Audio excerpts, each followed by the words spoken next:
soit un circuit suivant et on voudrait calculer les courants I1, I2,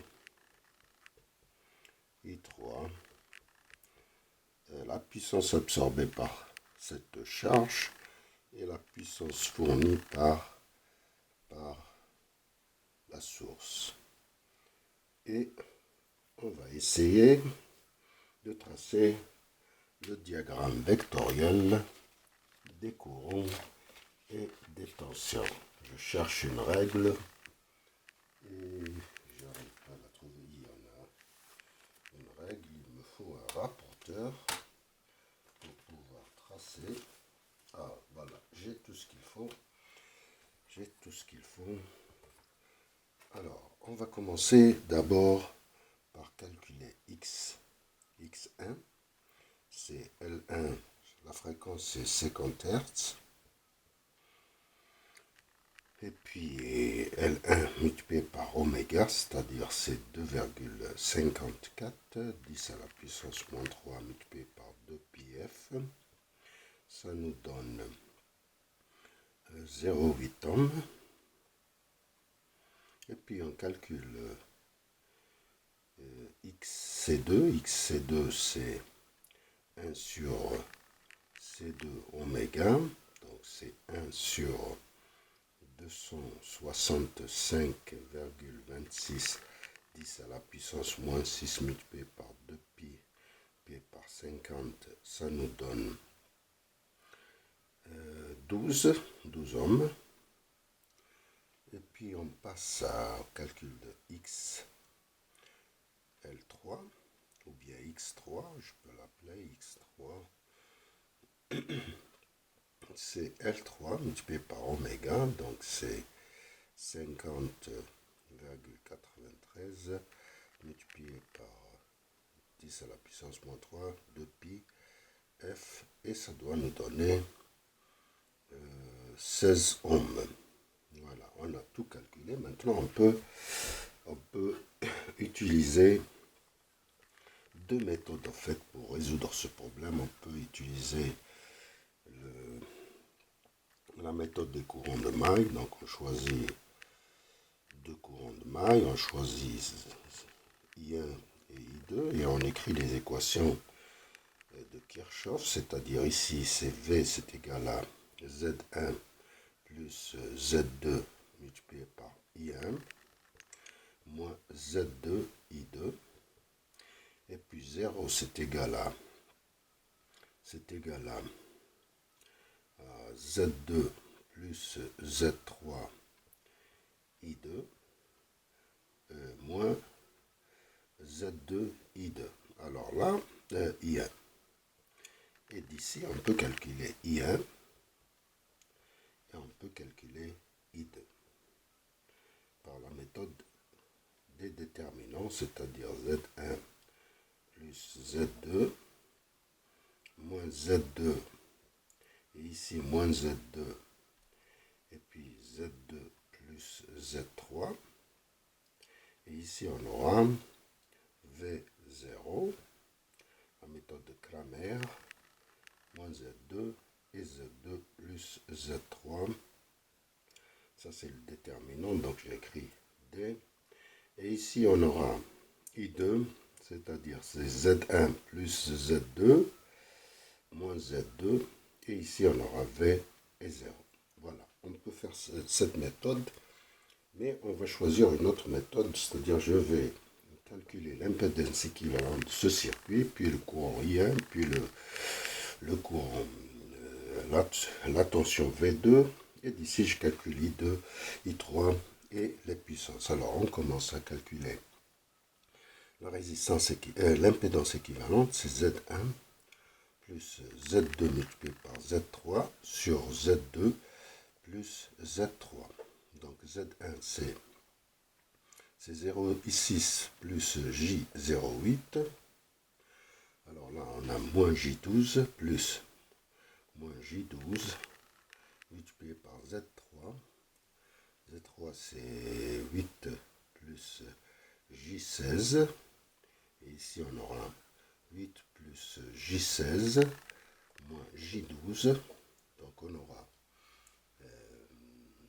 0,6 plus J08 plus moins J12 moins J12 ou bien 12 moins 90 degrés, l'argument. Et ici c'est 17,9. C'est racine carrée de 8 au carré plus 16 au carré, c'est 17. L'argument c'est 63,435. 63,435 degrés. Et ici on aura 8 plus J4. En forme polaire, ça doit être 8,94. On l'écrit 8,94. Et argument 26,565 degrés. Donc on aura 0,6 plus G 0,8. Et puis on aura 12 multiplié par 17,8888, c'est exactement ce qui est le résultat, divisé par 8,94, ça nous donne 24,03 plus 24,03, argument moins 90 plus 63 moins 26, ça nous donne moins 53,13. Moins 53,13 degrés. Alors je refais. C'est 90 moins plus 63,435 et plus, moins 26,565. Donc ça fait, voilà, ça fait ça. Et d'ici, on calcule 0,6 plus J08, 24 multiplié par cosinus de 53, ça nous donne 14,4. Et 24 multiplié par le sinus de moins 53, c'est 19,2. Et on aura le résultat, c'est 15 ici, moins J 18,4, ça nous donne un résultat de 23,74 et argument moins 50,8 degrés des hommes. D'ici on calcule I1. I1 c'est V sur Z équivalente, c'est 240 0 degrés. Sur l'impédance équivalente, donc il est capacitif ce circuit, donc le I1 c'est égal à 10,11 argument plus 50,8 degrés, c'est des ampères. Alors on peut passer maintenant au calcul de V1, si on veut V1. V1 c'est Z1 multiplié par I1. Et Z1 c'est 1, bien, c'est 0,6 plus J08 multiplié par I1 qu'on vient de calculer, et plus 50,8 degrés. Ici c'est 1 et argument 53,13 degrés multiplié par 10,11 et 50,8. Le résultat c'est 10,11 volts. Et ici c'est 103,93. 103,93 degrés. Ça c'est des volts. D'ici on peut calculer V2. V2 c'est V moins V1. C'est V, c'est 240 moins ça en forme algébrique, c'est 2,43. C'est moins 2,43 plus J 9,81. 9,81. Donc moins 2,43 plus J 9,81. Ça nous donne 2,42, 142,43 moins J 9,82. Donc la tension V2 en forme polaire, on l'a calculé, c'est 242,63, argument moins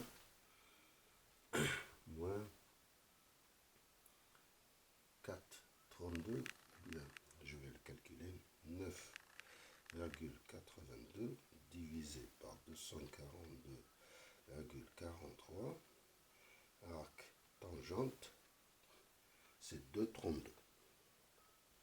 32 degrés. C'est en volts. D'ici, on peut calculer I2. I2, c'est V2 sur moins JX X2 qui est égal à 12. Donc, c'est 242,63 moins 2,32 degrés sur 12 et moins 90 degrés. Donc, ça nous fait un courant de 20,22 et argument plus 87,68 et ça c'est des ampères. À partir de là on peut calculer I3. I3 c'est V2 sur Z3, donc c'est 242,63 moins 2,32 sur Z3 qui est, voilà le Z3 c'est 17,9 ou bien c'est 8 plus J16, c'est en forme polaire, c'est 17,9 et 63,435 degrés. Ça nous donne un courant de I3, c'est 23, c'est 13,55, argument moins 65,75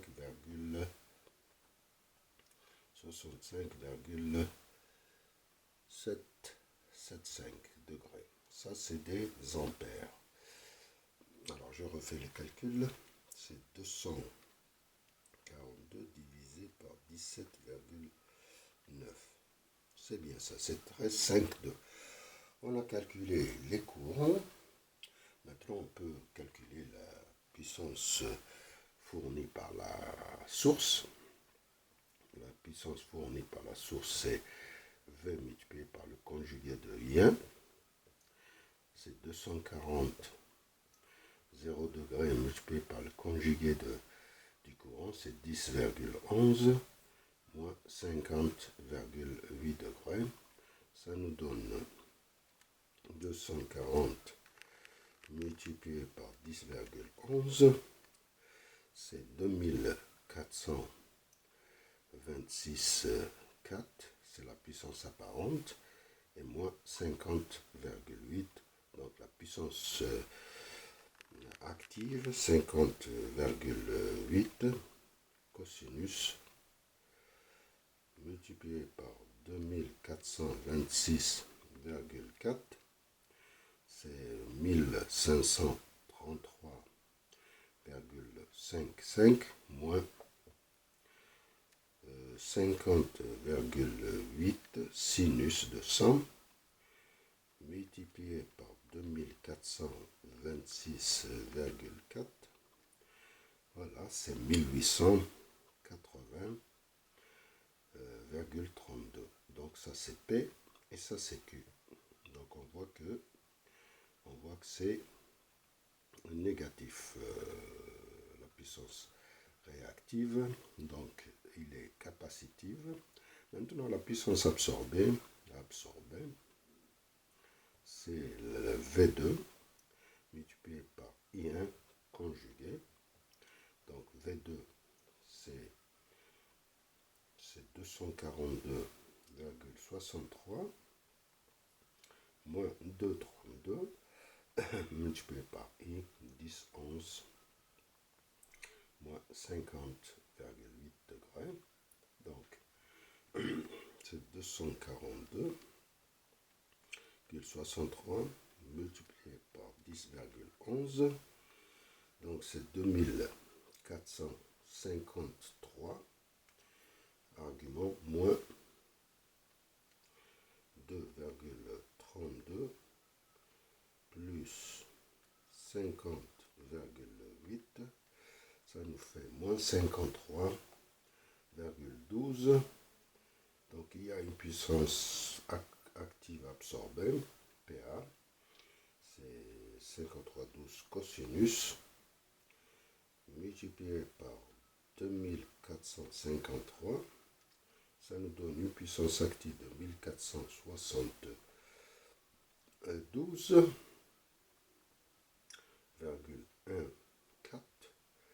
moins J 53,12 sinus. Excusez-moi.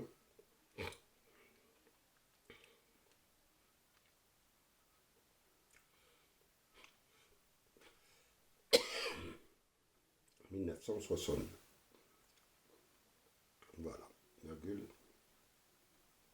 14. Ça, c'est la puissance absorbée, PA et QA. Maintenant, on peut essayer de tracer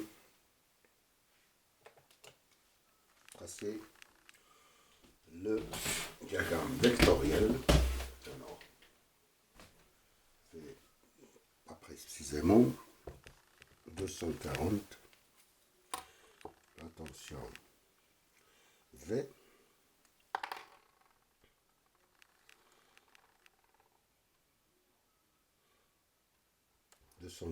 C'est ici, c'est V. On va tracer le courant I1. I1, c'est 10 et plus 50, 10 et plus 50 degrés à peu près. 10 et 50 degrés. 50,8, ok. Et 10. Ça c'est I1.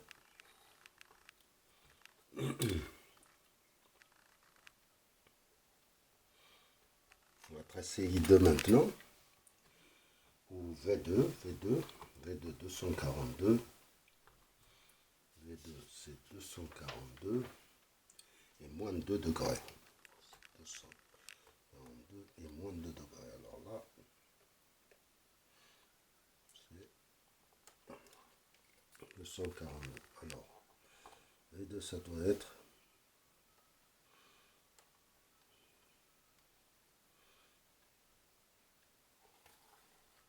voilà, c'est V2. Alors, V1 ça doit être ce petit bout là. Ça c'est V1. Alors maintenant on trace. Est-ce que j'ai le temps? I2 c'est 20 et 87 degrés.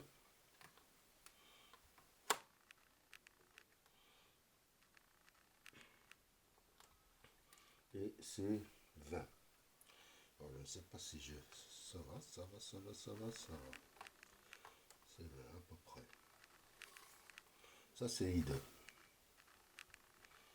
C'est I2. Et puis I3. I3 c'est 13,55 et moins 65. Moins 65. Moins 65. Et c'est 13,55. 13,55. Voilà, on a tout terminé. I3. Et on voit que I1 c'est la somme